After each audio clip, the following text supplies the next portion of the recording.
that delights in all of who we are. So bring all of that with you this morning. Bring your policy demands, bring your glitter, bring your Supreme Court broken hearts, bring your rainbow socks, bring the emptiness you feel for our siblings gone too soon. Bring your Gloria Estefan remix, bring your tender hope for change, bring your most garish eyeshadow, bring your spirit, tattered and battered by a world that seems insistent on choosing fear and hate. Gather up all of these things and bring them here to a place where we don't have to shoulder these burdens alone or celebrate these joys alone. Come and let us worship together. Good morning and welcome to the Unitarian Universalist Congregation of the South Fork. As Universalists, we come together in worship each week to honor what is of worth, to celebrate the grace and abundance that surrounds us. In this hour, we attempt to pause the rush and flow of our lives in reverence and in thanksgiving, to honor what is of worth, to connect with the sacred, to remember our commitments to ourselves and each other and our world. Whoever you are, whomever you love, wherever you are on your life's journey, whatever your name for the sacred, you are welcome to bring your full self here. I am the Reverend Kimberly Q Johnson. Our musician this morning is Sara Gordon.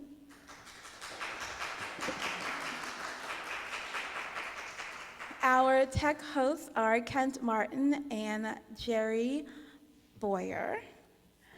If you are joining us on Zoom, know that you have access to closed captioning there. Here at the Meeting House, you have access to hearing-assisted devices and now also closed captioning. If you find the closed captioning distracting, you might want to sit on this side of the room. If you really want to get a good look at them, you might want to sit on this side of the room.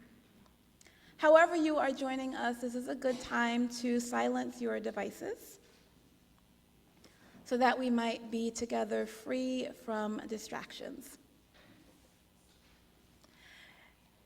Online, you will find in your chat an online order of service and an online guest book. Do we have any visitors who are joining us this morning?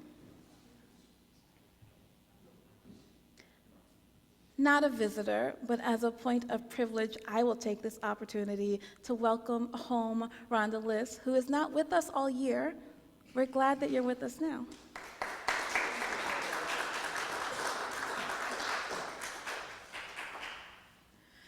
If you are joining us here for the first or maybe fifth time, please sign our guest book in person using the link in your chat to sign our book online. And why don't we take a few moments now to greet someone who you haven't yet greeted this morning.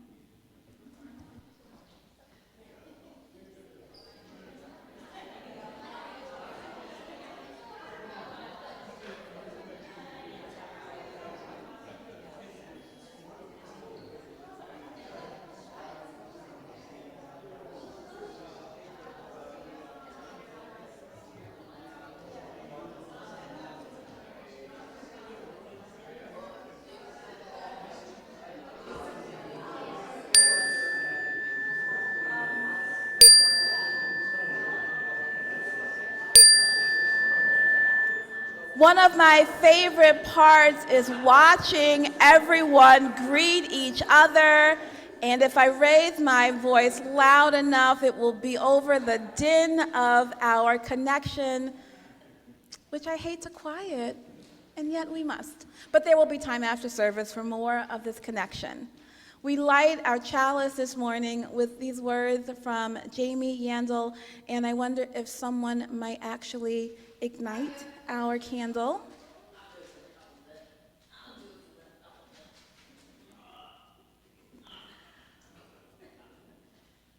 We light this chalice for the quiet truths we carry and for the futures we are brave enough to write. In this circle, we honor the courage it takes to live openly, the softness that sustains us, and the joy and power that grow when we gather. Knowing that there are many ways to light a chalice, as this chalice glows, may we feel steadfastness rise in us. May we trust that our becoming, messy, radiant, imperfect, unfolding, holy, belongs to us.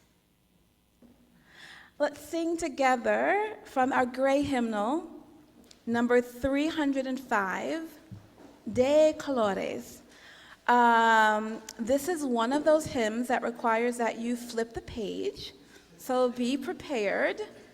And we're going to sing all 4 verses, 3 in English and 1 in Spanish. I did not prepare ahead of time, but if we have someone who might help lead this song, that would be helpful for us, I think. Yeah.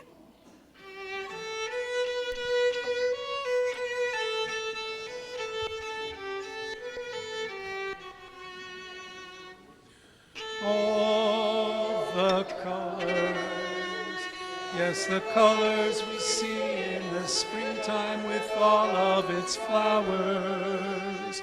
All the colors, when the sunlight shines out through the rift, cloud and the showers. All the colors, as a rainbow appears when a storm cloud is touched by the sun. All the colors around for the whole world around, for everyone under the sun. All the colors, yes, the colors of people parading by with their banners. All the colors, yes, the colors of pennants and streamers and plumes and bandanas. All the colors, yes, the colors of people now taking their place in the sun. All the colors abound for the whole world around and everyone under the sun. All the colors, yes, the black and the white and the red and the brown and the yellow. All the colors of people who smile and shake hands and say hello. All the colors, yes, the colors of people who know that their freedom is won. All the colors abound for the whole world around and for everyone under the sun.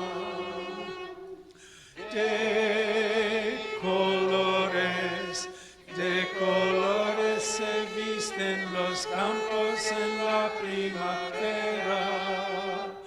De colores son los pajaritos que vienen de afuera.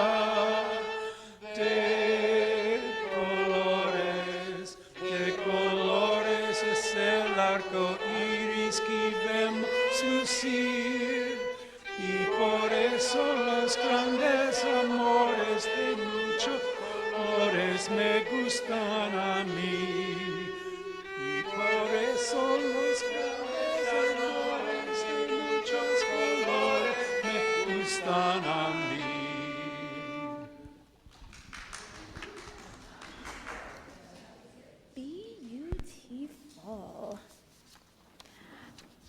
first message this morning is a reflection from the Reverend Victoria Safford, who is a retired Unitarian Universalist minister.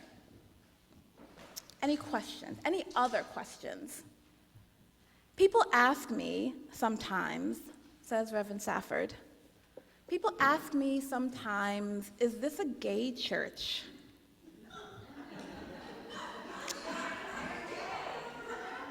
It is a privilege to answer.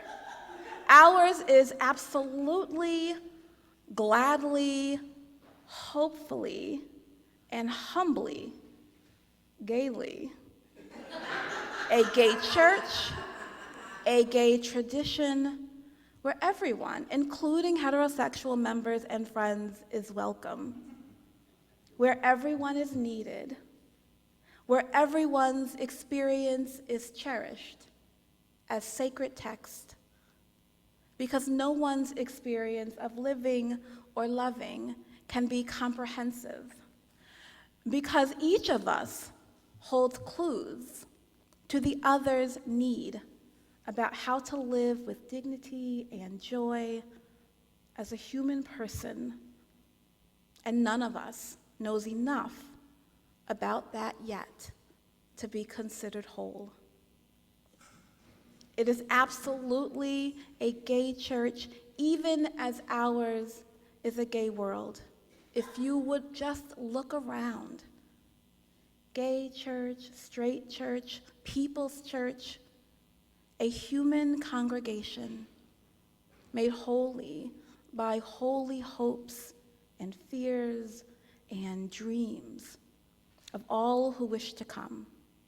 Come in, we say. Come out. Come in. We're all in this together. I will not speak of tolerance with courteous clenched teeth and bitter resignation. I will not speak about acceptance of other people and some other kind of lifestyle. I can only look in laughing wonder at human life in all its incarnations. I can taste only in passing the breath of the spirit of life on my mouth and understand our common longing to breathe in deep, deep gulps of it. I cannot think of being anybody else's ally even, because even that implies some degree of separation, some degree of safety for some of us, not all. We are allied with no one and nothing but love. The larger love transcending all our understanding, within which all the differing, gorgeously variant, various, beautifully deviant aspects of ourselves are bound together in elegant unity. I know that on some sad, disappointing days, these words describe the church that yet shall be and not the church that is. I know. But I know too that the answer, this answer, is an act of creation. To answer this question and some others is a privilege, a prophetic imperative to joy, a duty, and a holy sacrament. May your roots grow deep. May your branches spread far. May you find this world to be a wonderful place where it's a little more gay than it was yesterday. And make it beautiful and safe and better for those who follow. This is the time in our service when we share with each other our deep joy, sorrow, and concerns for the world, In the meeting house, if you have something to share, please come to the microphone. Joining us on Zoom, if you have something to share, please raise a hand, and we will help to unmute you. If you are joining on the phone, please know that you can raise a hand by pressing *9 and unmute yourself by pressing *6. I actually have a joy that I would like to start. I want to invite you into this moment of deepening meditation, to feel at home in your body, to feel at home in this space, to take a deep breath, to let your muscles loosen if they will,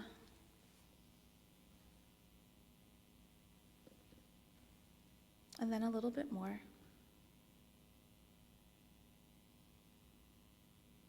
These words are from my friend and colleague, the Reverend Julian Jamaica Soto.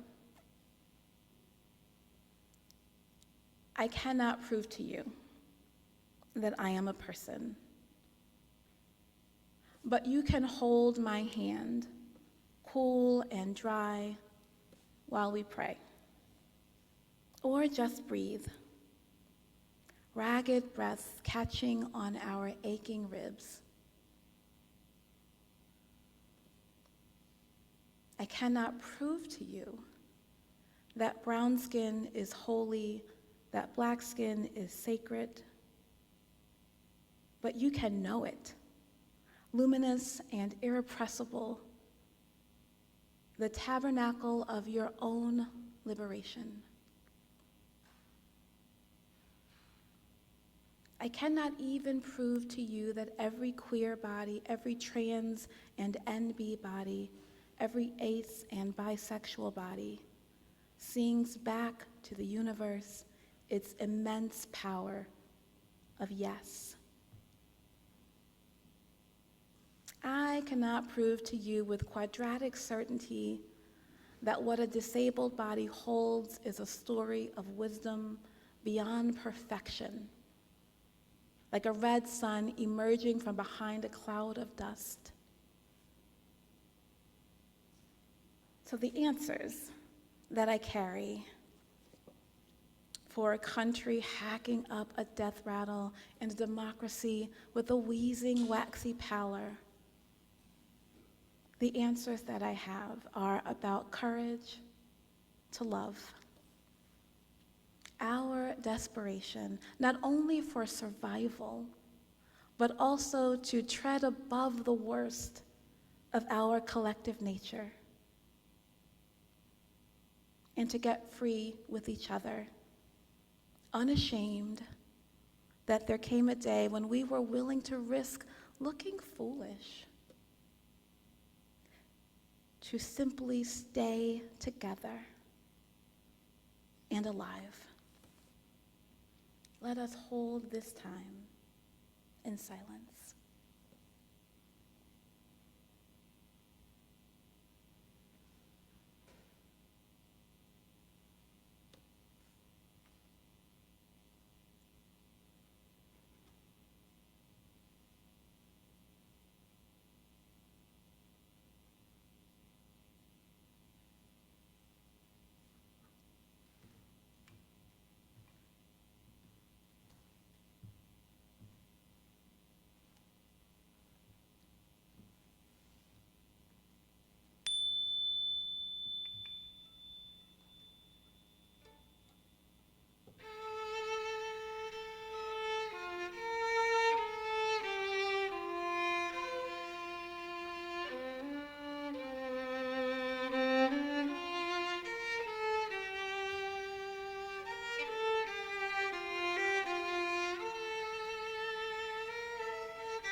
I realize that while some of us recognize that tune, we may not all know those words, and so I thought I might say them.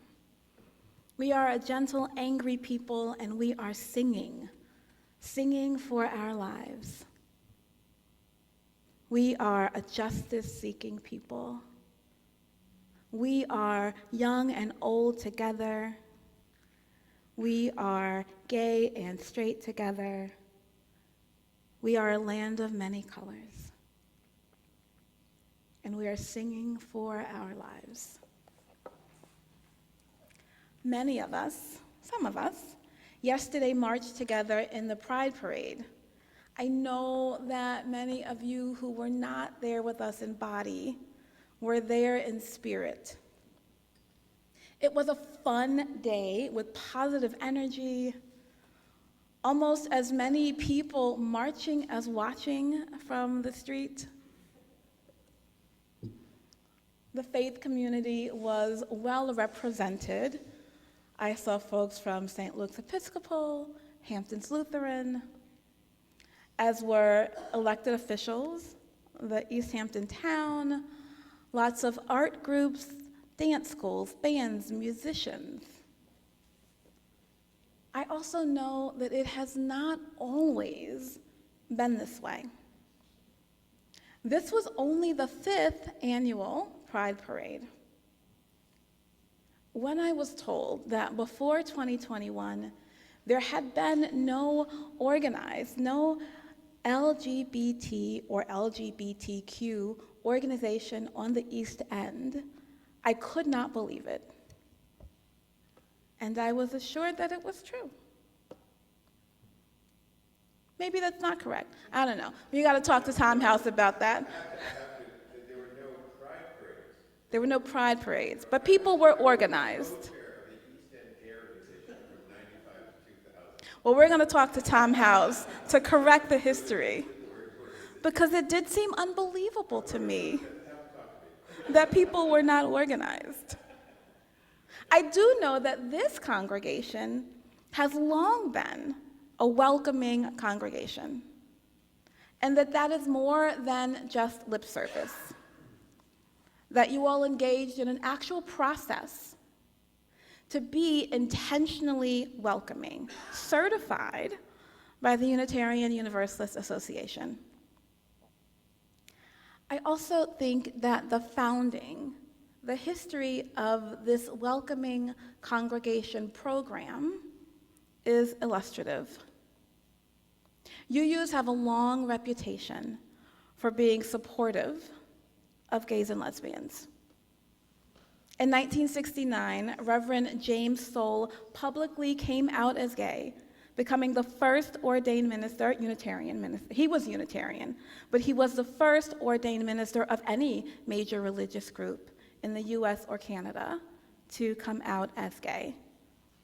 In 1970, the UUA passed a resolution condemning homo and biphobia, making it the first time that any major religious organization in the country passed a gay rights resolution. In 1979, the UUA officially ordained its first openly gay minister. And in 1984, officially endorsed clergy performing same-sex unions, not yet marriages in those days. And so in the late 1980s, amid talk to disband the Committee on Gay Affairs, believing, I imagine, as they must have, that the work had been done. In 1987, a committee formed to hear the stories of UUs around the country, to collect information about their experiences, especially their experiences of welcome in UU congregations. They very much did not feel that the work had been done. They had a very different story to tell. One of homophobia and prejudice, negative attitudes, bias, just general ignorance about their lives. And so this welcoming congregation program was formed with workshops and resources and education, reflection, so that our congregations could be truly welcoming, not just tolerant. And when this congregation did its work, I imagine that welcoming was not so easy as it is today. That it was neither popular nor mainstream.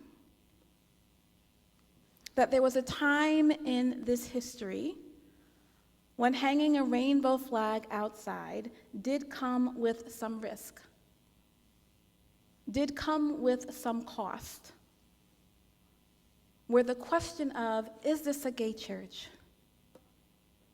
was actually not a happy one. This is different today. But is the work finished? The last time that the Welcoming Congregations Handbook was updated was in 2002. It was updated to be more inclusive of transgender identity, bisexual identity, race, and ethnicity. And that handbook was discontinued altogether in 2014. Again, perhaps imagining, believing, trusting that the work has been done. Despite our reputation for welcome, I do wonder how welcoming we are today. I know that similar to the stories of the 80s, of lesbian and gay and bisexual UUs, who told that welcome was not as warm as many UUs imagined. When I hear from young queer UUs, especially those who are Black or brown and gender nonconforming, they do tell a different story of welcome, where it is not as warm as we might imagine. We are better than most. We are better than most. That is true. But is that enough? What would it take for us to be truly welcoming? Some of it is the difference between hospitality and solidarity, where hospitality says, come in. We have a place for you. We are so happy that you are here. Solidarity goes further. Solidarity says, your struggle is my struggle. Your safety is my concern. Your freedom is tied to my freedom. It's like the reflection from Victoria Safford. It is the difference between a grudging tolerance, an acceptance of the other, an ally, and the larger love transcending all difference that says we are one. Our experiences are different. That is true. Our perspectives are different, our talents, our sparkle, all of it different. But at our cores, where it matters, we are the same. And we deserve the same things. To be seen as wholly and fully ourselves. To wear the clothes we want, to use the name we want, to be referred to by the pronouns that we ask for, without ridicule or an indulgent eye roll. to be able to marry if we choose, to adopt if we choose, to serve in the military if we choose,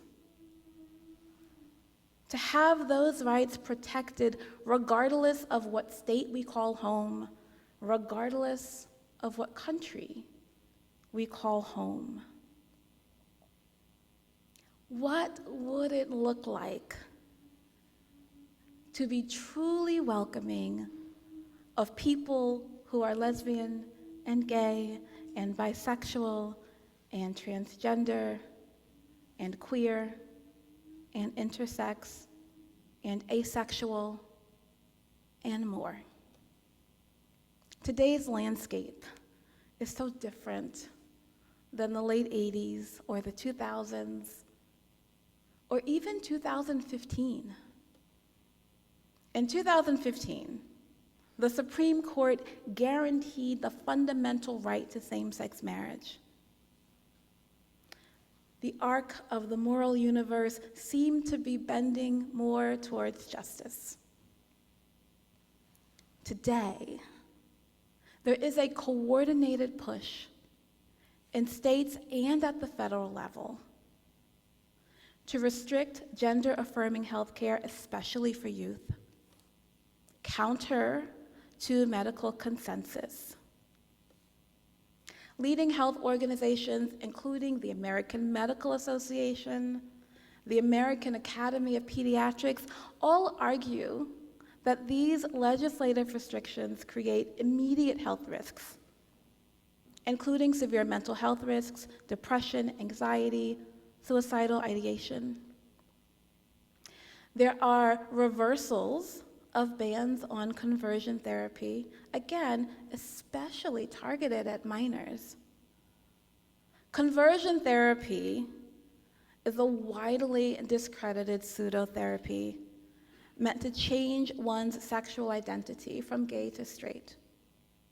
Doctors and medical experts universally reject conversion therapy, classifying it as unscientific, as hazardous practice. Every major medical, psychiatric, and mental health organization in the United States agrees that sexual orientation and gender identity are natural variations of human diversity, not mental illnesses to be cured. Our Supreme Court, however,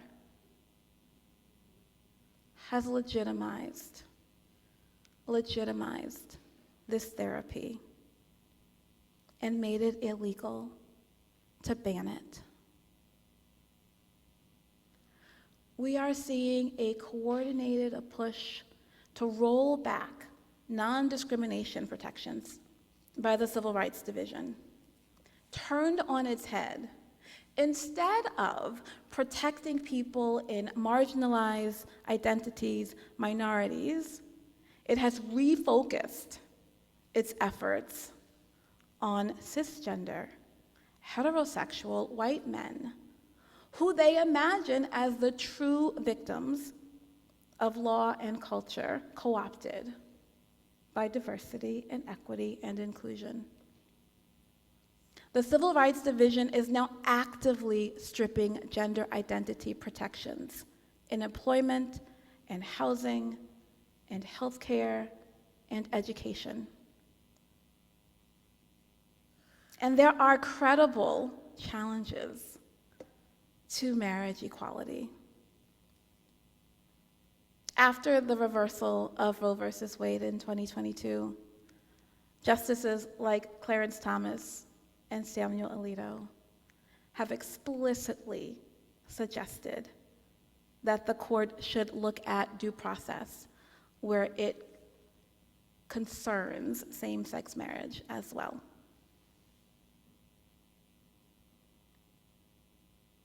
More than 75 anti-LGBTQ bills have been signed into law this year so far.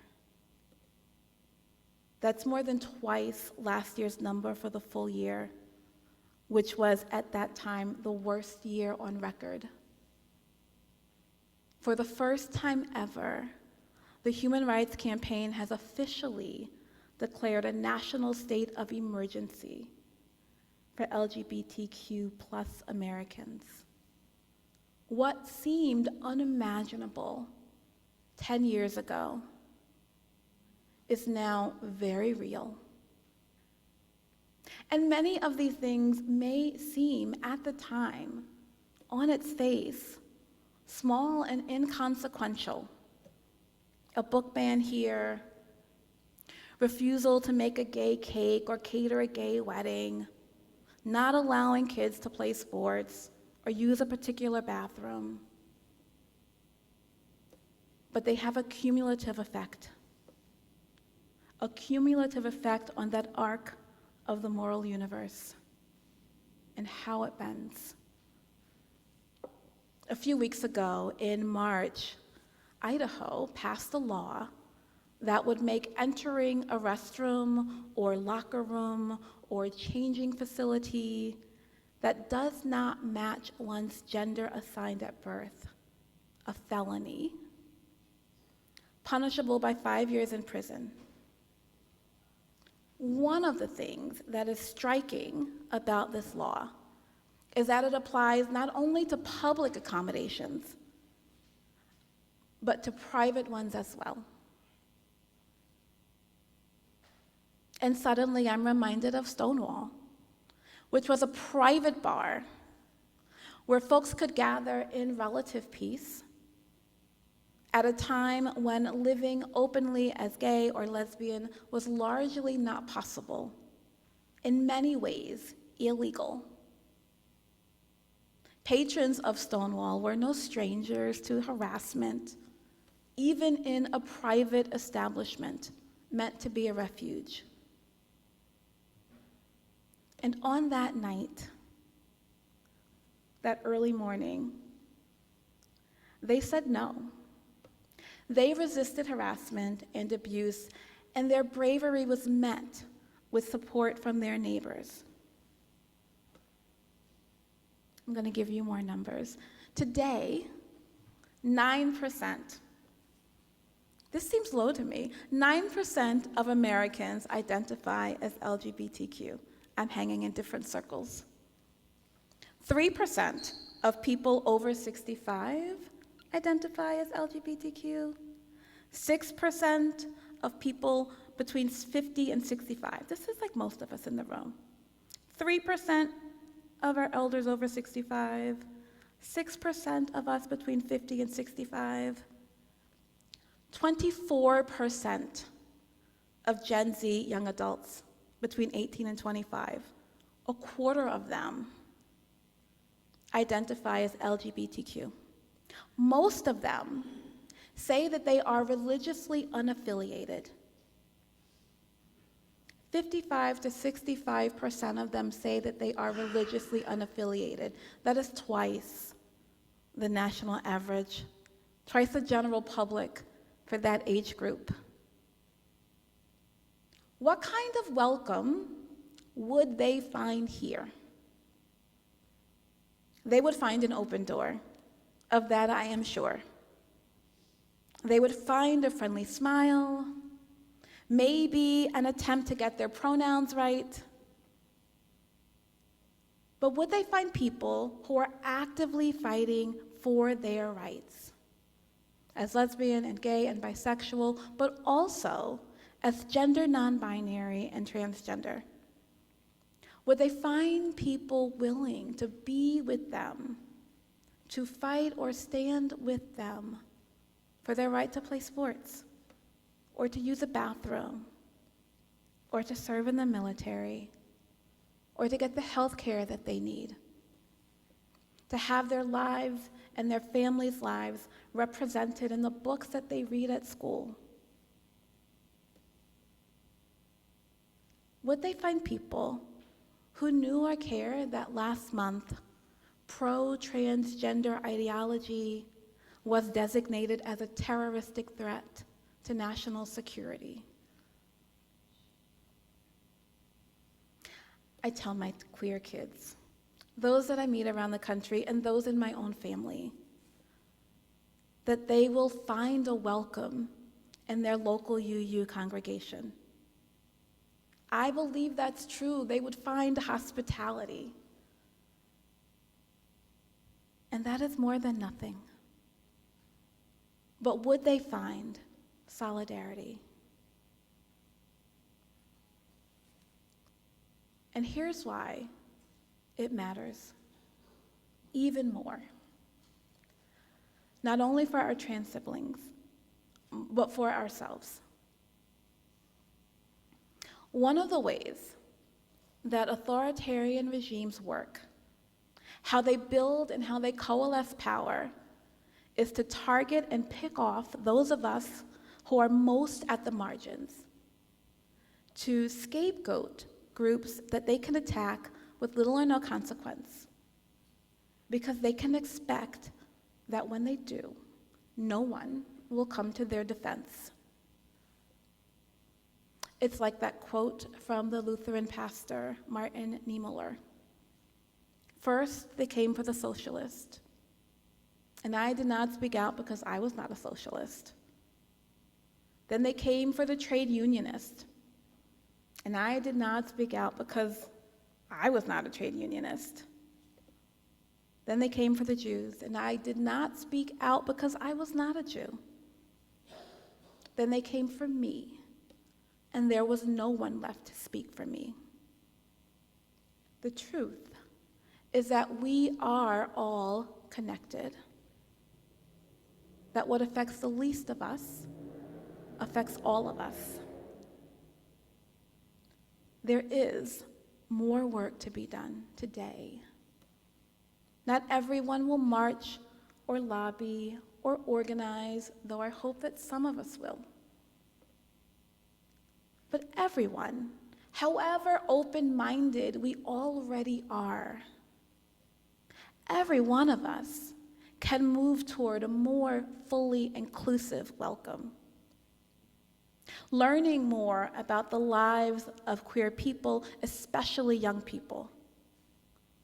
Showing up and speaking up when their rights and their freedoms are being targeted. When their very dignity is being debated. At the very least, we don't need to do the work of oppressive regimes by oppressing each other. Love, which is where I land every week.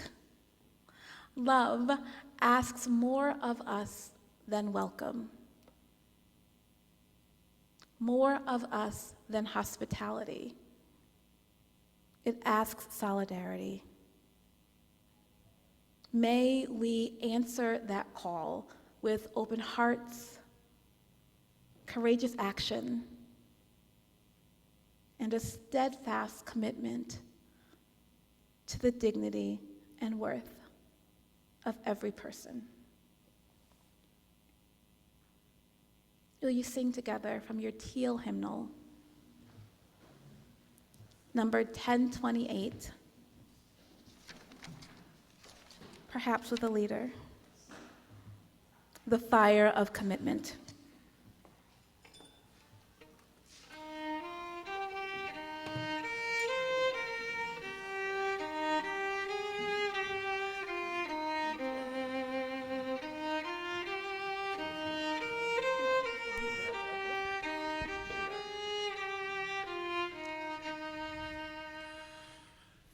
From the light of days remembered burns a beacon bright and clear, guiding hands and hearts and spirits into faith set free from fear.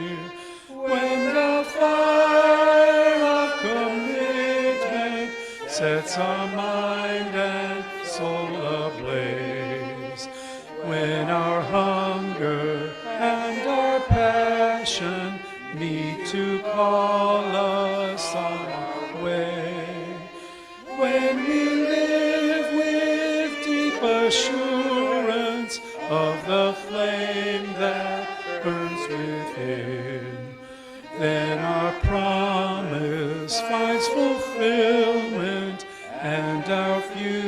future can begin.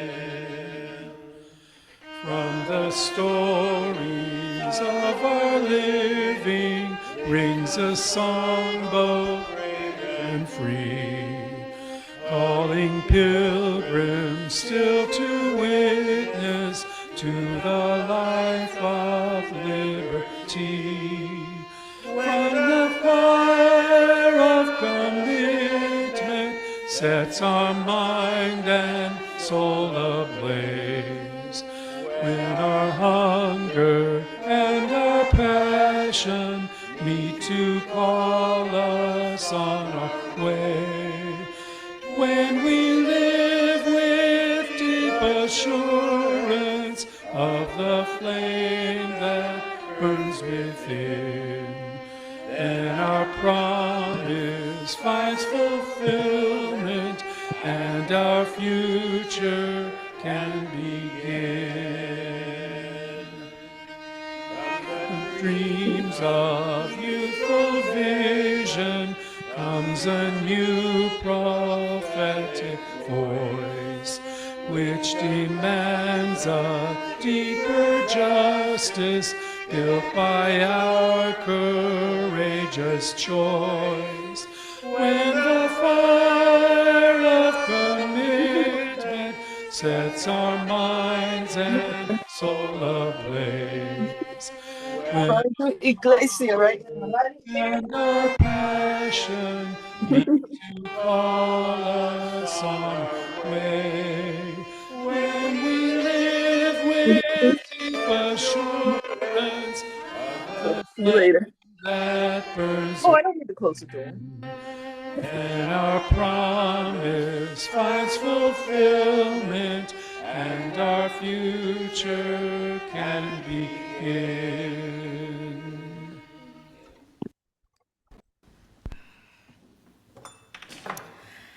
I have a few announcements before we leave. And I have to toggle. Next Sunday, you should have received, we hope that you have received an announcement by now, will be a dress down cleanup Sunday. So please come prepared to do a little work to help spruce up our outside and our inside. The following week, on the 21st, our worship service will be sharing the UU General Assembly live streamed worship. It will be a little later than usual, and I hope that you will join me afterwards in my official capacity as co-moderator.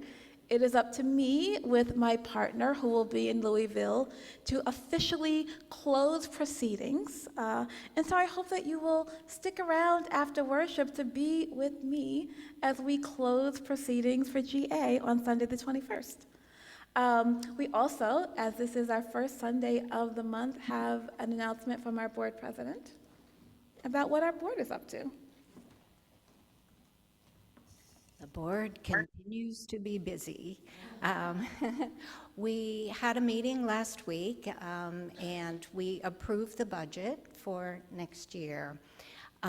We also set up criteria for the interviews that Kimberly and I will be doing for the new director of community engagement and partnerships.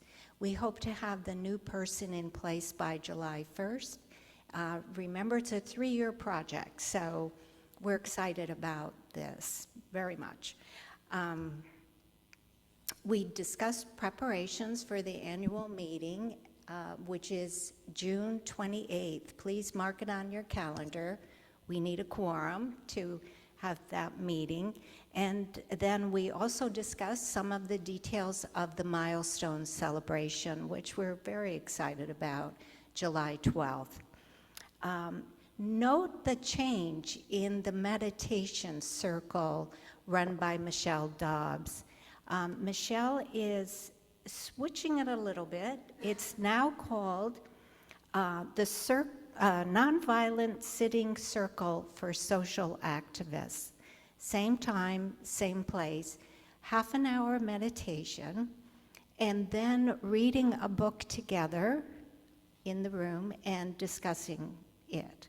And that's the subject, nonviolence in social activism. So it starts Wednesday. Please join us. And this isn't exactly a board thing, but we are enjoying watching the Dining for Dollars unfold, the fun stuff happening, thanks to Kent Martin and for Kimberly's wonderful game day with the help of John. So I think we started something with that one.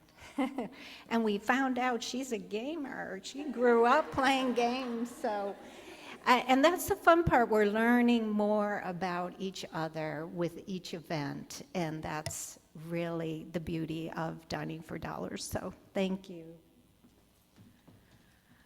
And we have a new congregational question for June. It is in the back of your order of service.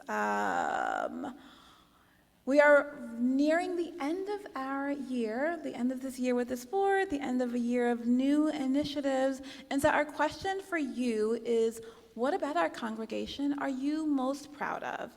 You can use the QR code to go online to answer it. You can use a slip of paper in our fellowship hall to answer it. We are interested in hearing from you. What are you most proud of from our congregation? You can also find other announcements. There are still other announcements printed in your order of service or on our website. Very briefly, we actually collect 2 offerings here each week. The basket that will circulate in a moment as soon as somebody makes their way to the basket in the back of the room collects our offering for the work inside of our walls. The basket that remains in the back of the room collects our offering for our Helping Hand Fund, local organizations in need. We hope that you will give generously. However you give will be gratefully received.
Please join us after we extinguish our chalice for fellowship and light refreshments in our fellowship hall. This is the first Sunday in June, so we hope that you have saved a little room for cake to help us celebrate all of our June birthdays. Our closing words are from the Reverend Marjorie Bowens-Wheatley, the late Reverend Marjorie Bowens-Wheatley, A Litany of Restoration. This is also, if you like to read along, number 578 in your gray hymnal.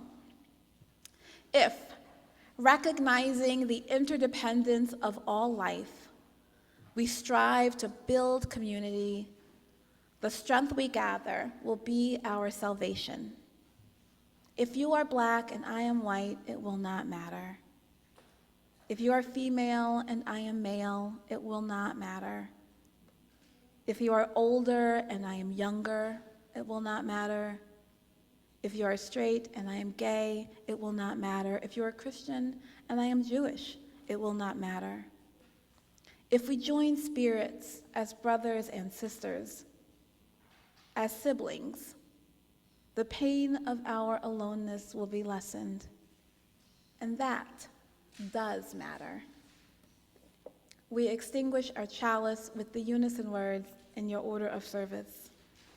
We extinguish this flame, but not the light of wisdom, the warmth of community, or the fire of commitment. These we carry in our hearts until we are together again.